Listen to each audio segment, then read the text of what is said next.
விக்கிரவாண்டி தேர்தல் அதிமுக போட்டியிடாதது மேலிட உத்தரவு. பாஜகவுக்கு சப்போர்ட் பண்ணி தான் விக்கிரவாண்டி தேர்தல் நிக்கலன்னு சொல்லி ப. சிதம்பரம் சொல்லியிருக்காரு. அவருக்கு எங்க கட்சிக்கு என்ன சம்பந்தம்? அது எங்க கட்சி எடுக்கிற முடிவு, அவர் கட்சி எடுக்கிற முடிவு இல்ல. இன்றைக்கு ஈரோடு திராவிட முன்னேற்ற கழகம் ஆட்சிக்கு வந்த பிறகு, விடியா திமுக ஆட்சி ஏற்பட்ட பிறகு, திராவிட மாடல் ஆட்சி ஏற்பட்ட பிறகு ஈரோடு கிழக்கு சட்டமன்ற இடைத்தேர்தல் வந்தது. அந்த இடைத்தேர்தல் என்னென்ன நடந்தது? எதையாவது ஊடகங்கள் பேசுறீங்களா, சொல்றீங்களா? என்னை மட்டும் இந்த கேள்வி கேட்கறீங்க. இதை நீங்க போடுங்க. ஈரோடு கிழக்கு சட்டமன்ற இடைத்தேர்தல் போது ஜனநாயக படுகொலை நடைபெற்றது.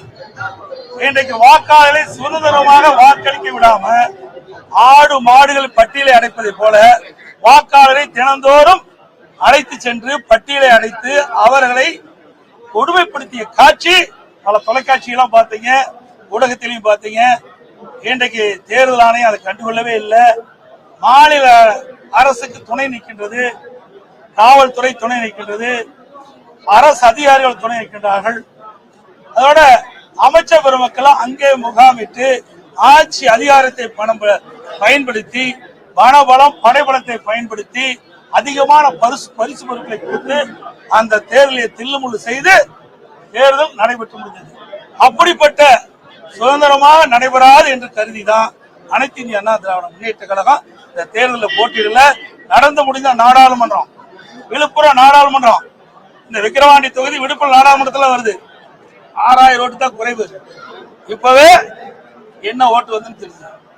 மறுபடியும் எதுக்கு போட்டிடுவானே? போட்டிட்டா விடவே போறாங்க. இன்னைக்கு எல்லா ஆட்சி அதிகார பலத்தையும் பயன்படுத்துவாங்க, பணத்தை வாரி இறைப்பாங்க, அதோட பரிசு பொருள் அள்ளி கொடுப்பாங்க. எல்லா அமைச்சர்களும் பூத் வாரியா பிரிச்சு இன்னைக்கு பணமழை பொழியும். ஜனநாயக படுகொலை நடைபெறும். சுதந்திரமா மக்கள் வாக்களிக்க முடியாது. ஆகவேதான் அனைத்து இந்திய அண்ணா திராவிட முன்னேற்ற கழகம் இந்த தேர்தலிலே புறக்கணிக்கப்பட்டது. வேற ஒண்ணும் இல்ல. எப்படி உற்சாகம் இருப்பாங்க? நீங்க ரைட்டு இத்தனையும் கேக்குறீங்களே, ஈரோடு கிழக்குல என்ன ஆச்சு சொல்லுங்க பாருங்க. எதையாவது இந்த ஊடக நண்பர்கள்லாம் பத்திரிகை நண்பர்கள்லாம் அந்த பட்டியல் அடிச்சது எடுத்து போட்டீங்களா? ஒருத்தரோட போடலையே. ஒரு சில தொலைக்காட்சி தான் நடுநிலையோட நடந்தது. பெரும்பாலான தொலைக்காட்சிகள் இந்த விடியா திமுக ஆட்சிக்கு இந்த முதலமைச்சருடைய கட்டுப்பாட்டில் இருக்குது. 36 இடத்துல இந்த ஈரோடு கிழக்கு சட்டமன்ற இடைத்தேர்தலில் கொட்டை அமைச்சு அவருடைய கூட்டணி வேட்பாளருக்கு ஆதரவா இந்த விடியா திமுக அமைச்சர்களும் இந்த அவருடைய கட்சி சேர்ந்தவர்களும் பாடுபட்டாங்களா இல்லையா? நான் சவால் விட்டேன்.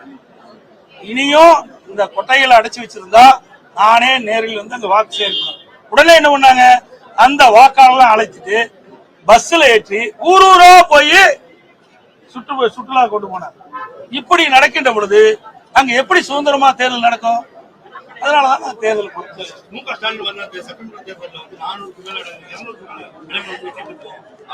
அவர் கனவு பலிக்காது. இப்படித்தான் சொன்னாரு.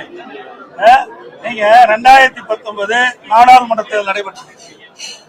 அப்போ 38 இடங்கள் ஜெயிச்சாங்க. இதே மாதிரி 200 இடத்துல வரும்னு சொன்னாங்க. என்னாச்சு? அதிமுக 75 இடத்துல ஜெயிச்சது. இப்ப கூட 2019 நாடாளுமன்ற தேர்தல் நடக்கின்ற பொழுது 234 சட்டமன்றத்துல 39 நாடாளுமன்றத்தில் இருக்கிற சட்டமன்ற தொகுதியில 2 தான் ஜெயிச்சது. அரியலூர் ஜெயகொண்டம். இப்போ அதிமுக 8 சட்டமன்ற உறுப்பினர்கள் சட்டமன்ற தொகுதியில ஜெயிச்சிருக்கிறோம். 2 கூட்டணி ஜெயிச்சிருக்கு. 10 இடத்துல நாங்க ஜெயிச்சிருக்கிறோம். 2 அமைச்சர் தொகுதியிலே ஜெயிச்சிருக்கிறோம். அப்படின்னா எப்படி இருக்குன்னு பாருங்க. அடுத்த தேர்தலில் திருக்கோயிலூர் பொன்முடி அமைச்சரா இருக்கிறார். அந்த தொகுதியில சட்டமன்ற விழுப்புரம் நாடாளுமன்ற தொகுதியில திருக்கோயில் வருது. அதுல அதிமுக அதிகமான இடத்தை வாங்கியிருக்கு. அதே மாதிரி இங்க விருதுநகர்ல இன்னைக்கு அருப்புக்கோட்டையில அங்கேயும் சட்டமன்ற தொகுதியில என்னுடைய கூட்டணி அதிக இடங்களை பெற்று அதிக வாக்களை பெற்றிருக்காரு. ஆக சட்டமன்ற தேர்தல் வேறு, நாடாளுமன்ற தேர்தல். மக்கள் பிரிச்சு பார்த்தா ஓட்டு போடுறாங்க. கடந்த 2019 நாடாளுமன்ற தேர்தல் வருகின்ற பொழுது அப்ப சட்டமன்ற இடைத்தேர்தல் வந்தது. உதாரணத்துக்கு அண்ணன் இருக்கா திண்டுக்கல் நாடாளுமன்ற தொகுதியில திமுக வேட்பாளர் போட்டிடுறார். அங்க நிலக்கோட்டையில் இடைத்தேர்தல், அதுல திமுக வேட்பாளர் போட்டிடுறார். அதுல அதிமுகவும் போட்டியிடுறார். அப்ப அதிமுக வேட்பாளர் 26 ஓட்டுல ஜெயிக்கிறார், திமுக வேட்பாளர் தோக்குறார், நாடாளுமன்ற வேட்பாளர் அதிக வாக்குகளை பெறார். ஆக தமிழ்நாட்டு மக்களை பொறுத்த வரைக்கும் மத்தியில யார் ஆட்சிக்கு வரும்னு நினைக்கிறாங்க, மாநிலத்தில் யார் ஆட்சிக்கு வரும்னு நினைக்கிறாங்க, அப்படி பிரிச்சு பார்த்தா சிந்தித்து பார்த்தா வாக்களிக்கிறாங்க. நாடாளுமன்ற தேர்தல் வேற, சட்டமன்ற தேர்தல் வேற. அதே மாதிரி விளாத்திக்குளத்திலேயும் அதே மாதிரி தான்.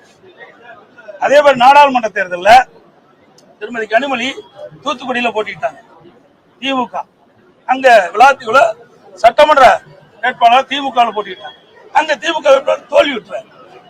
அங்கேயே நாடாளுமன்றத்துக்கு போட்டியிட்ட திருமதி கனிமொழி அவர்கள் கூடுதலாக வாக்குகளை பெற்றார். இதுதான் தமிழ்நாட்டுடைய நிலை. தமிழ்நாடு திராவிட கோட்டை இதை 40க்கு 40 வெற்றி பெற்று உணர்ந்திருக்கிறாங்க அப்படின்னு முதல்வர் பேசியிருக்கிறாரு. அந்த 50 விழாவில் 2014 என்ன நடந்தது? எத்தனை இடம் கிடைச்சது திமுக? 2014ஆம் ஆண்டு நாடாளுமன்ற தேர்தலில் எத்தனை இடங்களை திமுக வெற்றி பெற்றது? 9 இடத்துல 3வது இடம் வந்தது, 2 இடத்துல டெபாசிட் போச்சு, தருமபுரியும் கன்னியாகுமரியும். ஏன் அவரெல்லாம் மீண்டும் ஆட்சிக்கு வரல, மீண்டும் ஜெயிக்கல? 91ல 2 எம்எல்ஏ தான் ஜெயிச்சாங்க. ஆக மாறி மாறி தான் வரும். இந்த அரசியல் கட்சியை பொறுத்த வரைக்கும் எல்லா தேர்தலிலுமே எந்த கட்சி வெற்றி பெற்றது சரித்திரம் கிடையாது. எல்லா கட்சியுமே தொடர்ந்து தோல்வி விட்டதா கருத்து கிடையாது. வெற்றி தோல்வி மாறி மாறி தான் வரும். அப்படித்தான் இந்த தேர்தலிலும் 2026 தமிழகத்தில் நடைபெற்ற சட்டமன்ற பொதுத் தேர்தலில் அனைத்து இந்திய அண்ணா திராவிட முன்னேற்ற கழக தலைமையில் அமைக்கப்பட்ட கூட்டணி அதிக இடங்களில் வெல்லும். அனைத்து இந்திய அண்ணா திராவிட முன்னேற்ற கழகம் தனி பெரும்பான்மையோட ஆட்சி அமைக்கும். நன்றி, வணக்கம்.